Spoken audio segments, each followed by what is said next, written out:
Mads. Jeg hedder Mikkel. Jeg er Kasper. Og vi er på 3 ugers ophold i Rasmus Plus.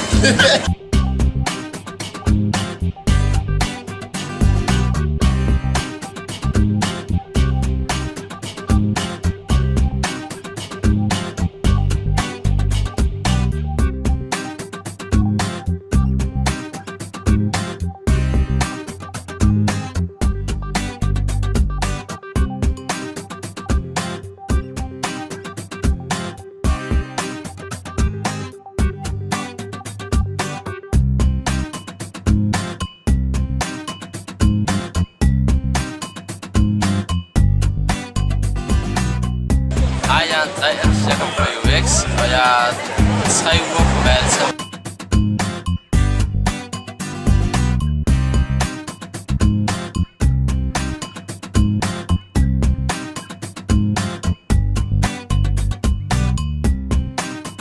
Ja, vi er i Medina og den gamle hovedstad på Malta.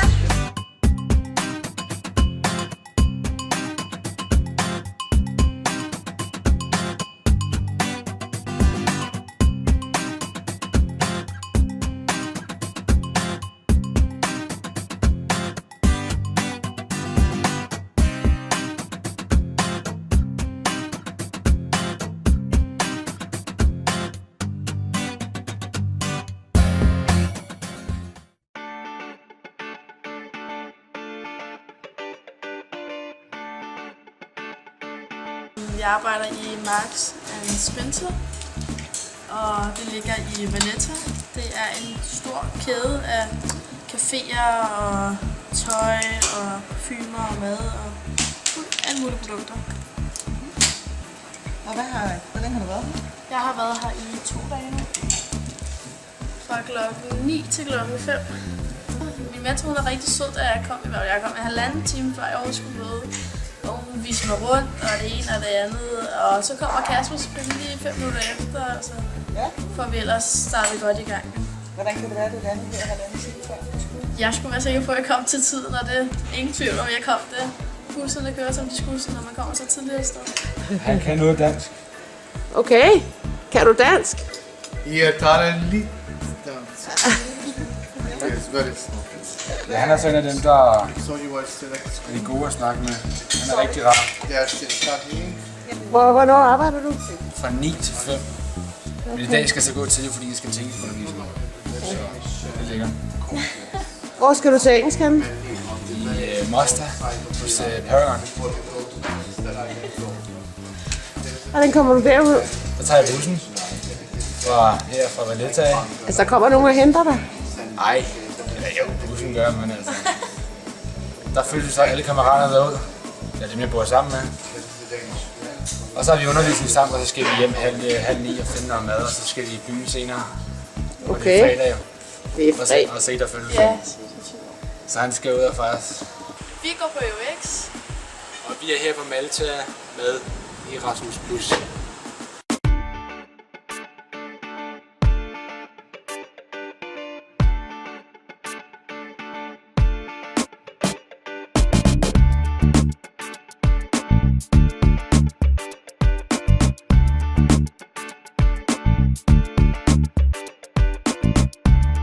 Jeg var på arbejde i torsdags, mødte ind kl. 10 med 2 af mine kammerater i en tøjforretning, der hedder The Warehouse Group. Selve dagen, der skete ikke så meget. Den lå lidt øde, så der var ikke så travlt. Vi gik og lagde et par bukser sammen, og det var sådan det, så snakkede med de kollegaer, der var, de er skide søde. Så nu er vi blevet rykket. Jeg er blevet flyttet ind til Valletta, en af deres andre butikker, det er en stor kæde.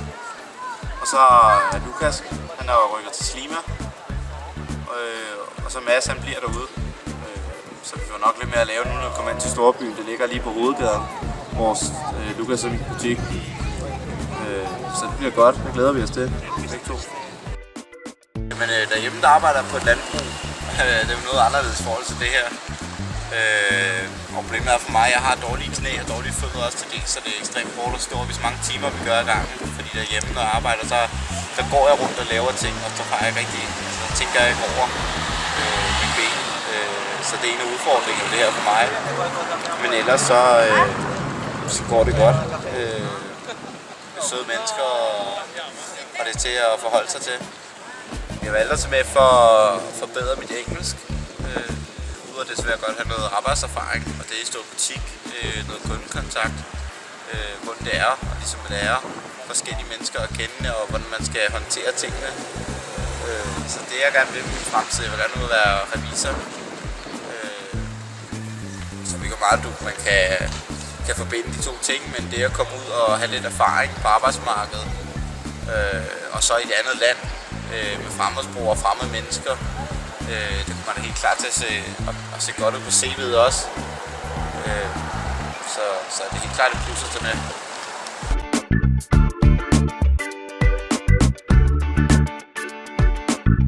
Hej, jeg hedder Emma, og jeg er 3 uger på Malta med Erasmus+. Hej, jeg hedder Selina. Jeg er 3 uger på Malta med Erasmus+. Jeg står i en skobutik og nogle gange i en tøjbutik, hvor der er tasker og sko og halskæder og sådan.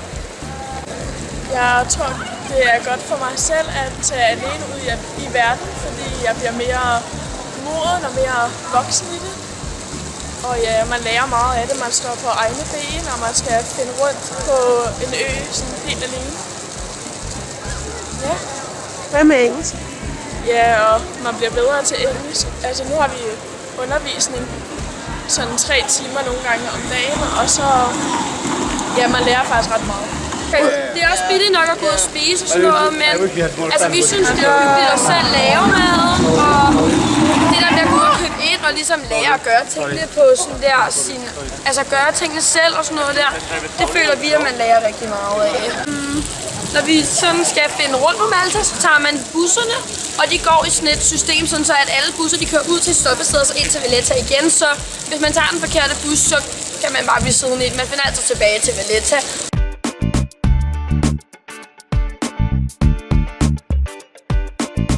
Alexander, who are you standing next to? I'm standing beside my boss. Yes. And you're having a good time here? Yes, it's a nice place and yeah. All right. And you're learning something? Yes. That's very good. Thank you, Maria. You're welcome. See you later. Hvordan er de første dage gået her på Malta? Det er gået rigtig godt. Jeg er glad for at være her. Det er sjovt at prøve noget nyt. Ja. Hvor er du? Hvor er vi? Det er en tøjbutik, der hedder F&F. Ja. Hvor vi arbejder med en masse forskellige tøj. Både til kvinder, mænd og børn. Hvad laver du sådan en typisk dag? Hvordan foregår det? Det er med at sætte noget tøj på plads, når der er for nye varer ind. Ja. Og så jeg sætter jo for det meste her i herrekollektionen. Hvor der er jeg så sorterer det, så det står i rigtig rækkefølge og sådan nogle ting. Ja. Jeg bor i Paula. Ja. Sammen med Kasper. Ja. Og hvordan er det? Det er rigtig godt. Der er jeg glad for at være. Ja. Hvordan kommer du så på arbejde? Der tager jeg først bussen der fra Paula til Valletta og så videre hertil. Og går det, er det til, det går bare? Ja, det er der ikke nogen problemer. Det tager cirka 3 kvarter til en time. Okay. Og hvad så, har du pauser i dag? Hvordan? Ja, pauserne det ligger på et kvarter, hvis der man har under 8 timer, og hvis man har 8 timer eller derovre, så er det en halv time. Er det meget arbejde, synes du, eller er det okay og fint? Det er okay, fordi for det meste der er der også bare næsten en pause der, hvis man arbejder. En almindelig dag her, så går vi ind, møder frem i butikken, gør vi rent, 8:30 eller 9:30. Ja, så møder jeg ind, og så snakker jeg ellers med kollegaerne og hygger. Altså, der er ikke noget specielt, vi laver. Altså, vi møder ind, gør lige lidt rent, og så kommer kunderne jo ellers bare, og så går man ud. Når kunderne vælger et par sko, de for eksempel gerne vil have, altså, så har man nogle numre hernede. Går man ind i lageret og finder det specifikke nummer og skoen og farven på skoen. Og så går man ind, altså, kunden prøver det, og så er det ellers bare sådan dagen går.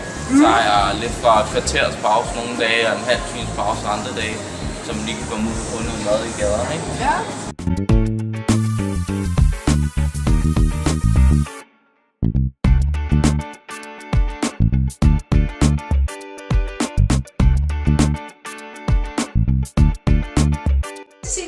Fortæl, hvad det er for en butik, du er i. Ja, altså det er The Hanger, men Vi har simpelthen, det er en ret ny åbnet butik for nogle uger siden. Og jeg har egentlig leget lidt med farverne her og fået lov til at bestemme, hvordan butikken skal se ud. Så det er jo rigtig fedt, og så er der lidt rengøring en gang imellem, hvor vi lige børster snavset væk og vasker gulve og sådan noget. Det gør vi hver dag. Og så, så er jeg ude på gaderne og siger, om folk ikke lige vil komme ind og kigge på deres lækre nye collection og sådan noget. Så jeg har fået et par kunder ind i bæksten. Det har været super fedt indtil videre. Altså lige da jeg kom, der har der været meget med elektriciteten, og ja, der har været stor kaos og alarmer og sådan noget der. Men altså, jeg fik tiden til at gå med at hygge mig lidt med de lokale ved siden af der på caféen. Har du et godt råd til andre, der måske skal ned og få altså, jeg vil i hvert fald sige, altid positiv humør, og ligegyldigt om det er kedeligt, eller om det er røv og nøgler, eller hvad det er, undskyld mit sprog, men så bare på med ja-hatten og få det bedste ud af det, og give det altid en chance.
Nå, nu er vi jo kommet til det her interview lidt omkring, hvordan det går på arbejdspladsen. Og i går der var vi ude hos blomsterhandleren og interviewe ham, og var rundt og se hele den der gård, han har med blomster. Og der er I ude hos ham. Hvordan synes I det er at være hos ham? Altså jeg synes det er rigtig godt. Vi har godt nok ikke været der sådan vildt meget. Men for eksempel på Valentinsdag, eller op til Valentinsdag, der blev der lavet masser af blomster, og vi fik lov til at binde nogle blomster ind i cellofan og havde lavet nogle sløjfer til de der blomster. Ja. Hvordan bliver I behandlet derude? Er de flinke og rare? Sådan? De er super flinke derude, og de er altså de prøver at hjælpe så godt de kan, og prøve at finde noget, man kan lave til en, og virkelig hjælpsomme ligegyldigt, hvad det er, det drejer sig også over for kunden.